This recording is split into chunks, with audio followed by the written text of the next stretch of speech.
Good day, everyone, and welcome back to another electrifying episode of Jay's Hada Talk Show. And this is your host, Isabel Egg on air. I hope you're all ready because today, we've got something special lined up. We're not just staying in our hideout today. We're crossing worlds, crossing galaxies, and tapping into the realm of Starfern. And now it's my honor to introduce someone truly exceptional. The Force, the leader, the mind behind of Starfern. Everyone, put your hands together for Dorothea.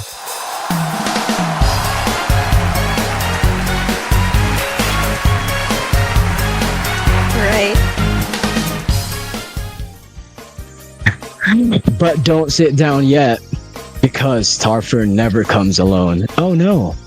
Joining here today, the tactician, the co-pilot of brilliance, the one and only Miles.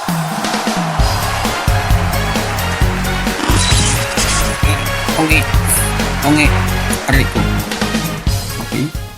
Alright, that is our special guest for today. So Dorothea, Miles, welcome to Jay's Hada Talk Show. We're thrilled to have the Starfern in the house today. Now, before we get started, could you both please introduce yourself to our lovely viewers? Makababaw na. Yeah, Okay. ladies Okay, first, so, ladies first. Ako po si, Dorothea. Yung in-game name ko is Hey, it's Dorothea. And ako po yung team leader ng Starfern. Lutang na team leader. Yan. Ako na. Ikaw na. Yes, your turn. It's your turn. So ako po si Milds, ang co-leader ng Team Star, known as foreman ng team. Yes sir. Yes, sir. Grabe naman sa foreman. Alright, thank you so much, Dorothea and Miles. So here's our interview for today. First question.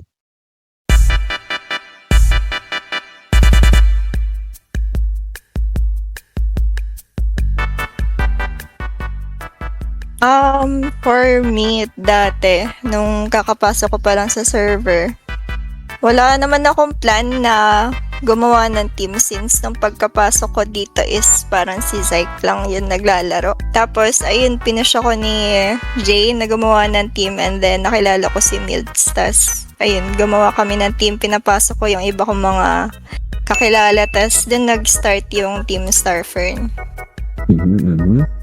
Now for Miles, maybe know your answer. Just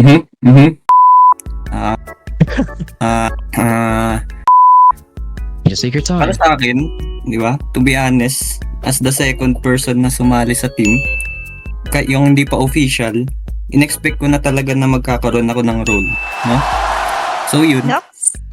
nabigyan talaga ako ng role, which is the co-leader, and the rest is history.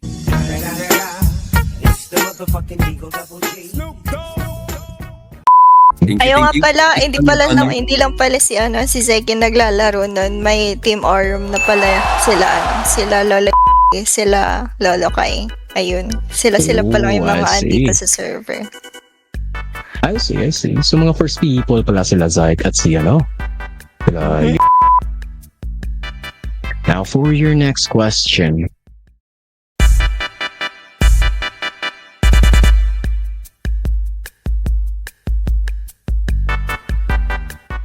Yes sir. How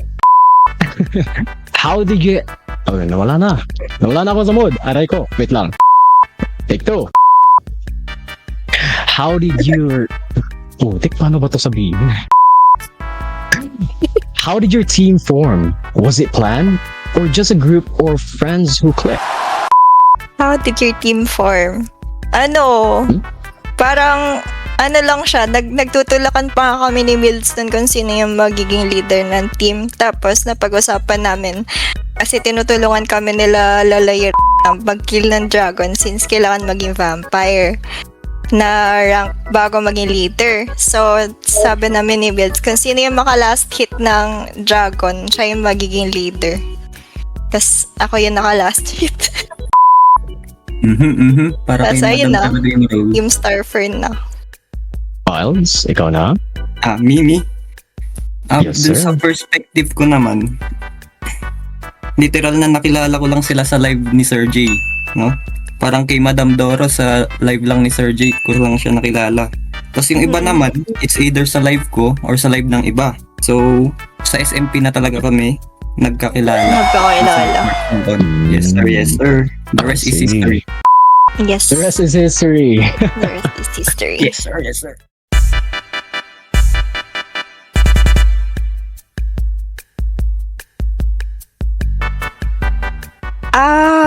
For me, I think both. Gusto ko maging chill na leader, pero sometimes nagiging strict ako pag, lalo na pag may mga bagong members na hindi sumusunod sa rules. Doon lang ako nagiging strict. Pero usually casual lang, ganun. Chill lang. Okay. Ikaw, Mills. Miles? What Madam Doro said. Thank you very much. Thank you, thank you.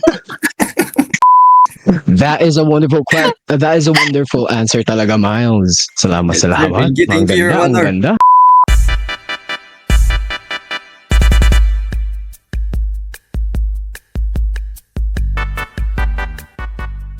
Contributed. Siguro sa friendship. Tapos, pa ba? Para sa pag-help mag-build ng healthy and peaceful na server since di naman kasi masyado kami mahilig makipag-away. Build lang kami ganun. I see. Miles? So, kagaya nga ng sinabi ni Madam Doro, mahilig kami mag-build. So, feeling ko, kami yung team na may pinakamaraming mod yun? Yung Litmatica users, yung mod. So, we did our best na tulungan si Sir J maghanap ng mga butas sa mods. What do you mean by that? Para syempre maayos, no? Ginawa namin yun para ma-enjoy ng lahat ng Litmatica users ng server ang pag-build without any problems, no? Right? Welcome, Right. welcome everyone.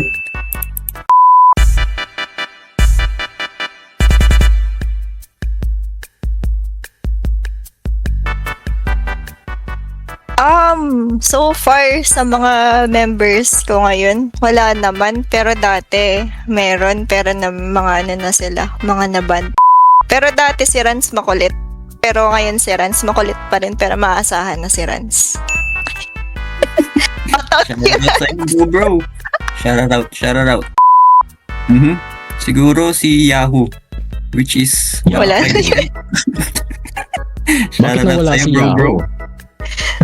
Yung funny moment doon is kamusta si Axe? Diba? Sa mga Teamstar natin dyan. Kung nagigets nyo yun.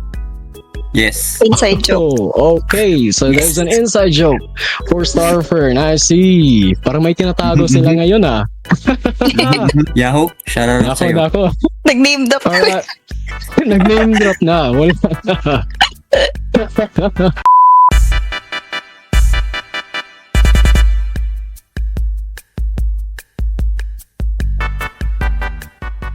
Ayun, yung kakasabi lang ni Mills, Yahoo. yung descent niya, kasi story dyan, may ginawang kalokohan yung Yahoo. Tapos, ang ginawa niya, nag-report siya sa support thinking na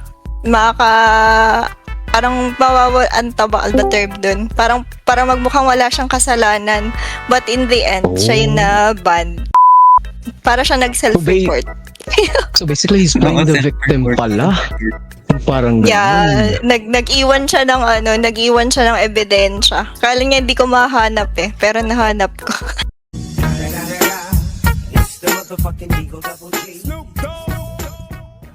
Ayun pala. Sure. For your last question for today, what message would you like to give to your team and the rest of the SMP community? Shout out sa lahat ng mga ka-team ko. Thank you sa tawanan at kulitan lagi. Shout out din sa mga masisipag na mag-collect ng mats sa team, tsaka sa mga masisipag mag-builds, especially kay Foreman, syempre, Foreman W. Known as foreman ng team. Later. Tsaka sa mga maasahan din lagi pag may need ng team. Alam niyo na guys kung sino kayo. Love ko kayong lahat kahit tinadog show niyo ako minsan. Nire-respeto at pina-follow niyo pa rin ako as a team leader. Kaya thank you WW. Tapos, message ko lang din sa buong community, Jay's Hideout, SMP. Pagpatuloy lang natin yun, nasimulan na friendship.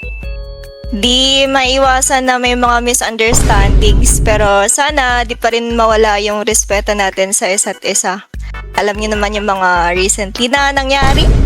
You guys are the reason bakit enjoyable yung server. Thank you sa pagiging comfort place ko. Kahit sa pixel world lang, you all make your server feel like home.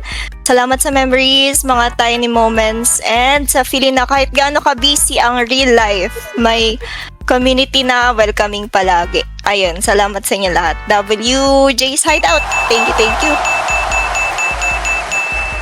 Yes. Miles, baka may masabi. Ako na. Baka may maano pa. Oo. Siguro for my part, all I want to say is enjoy lang natin yung paglalaro natin sa SMP server, no? At kung may yung katarantaduhan man o bad scenarios na mangyari, lang yan guys, small things. Di natin yan ikamamatay. Tama. In other words, Tama. the SMP server, yung server natin is a place to have fun, no? And escape Tama. yung real world problems natin. So wag natin sirain yung mga bondings and memories na nabuo natin. Bakit? Kasi yan yung nagdala sa atin to where we are now. Yes sir. Yes sir. Sir. Alright, W on the comment section, everyone. Don't forget to leave a like as well on this video. And that's a wrap up another... wait lang, ulitin natin. Wait lang. And that's a wrap up another incredible episode of the Jay's Hideout Talk Show. A huge thank you to our amazing guests from Starfern, Dorothea and Miles. You two truly lit up the Hideout today. And to our wonderful viewers, thank you for tuning in, supporting, laughing, and exploring galaxies with us. This is your host, It's a Boiled Egg, signing off. Stay safe, stay curious, and as always, stay hiding out with us. Until next time, good night, everyone.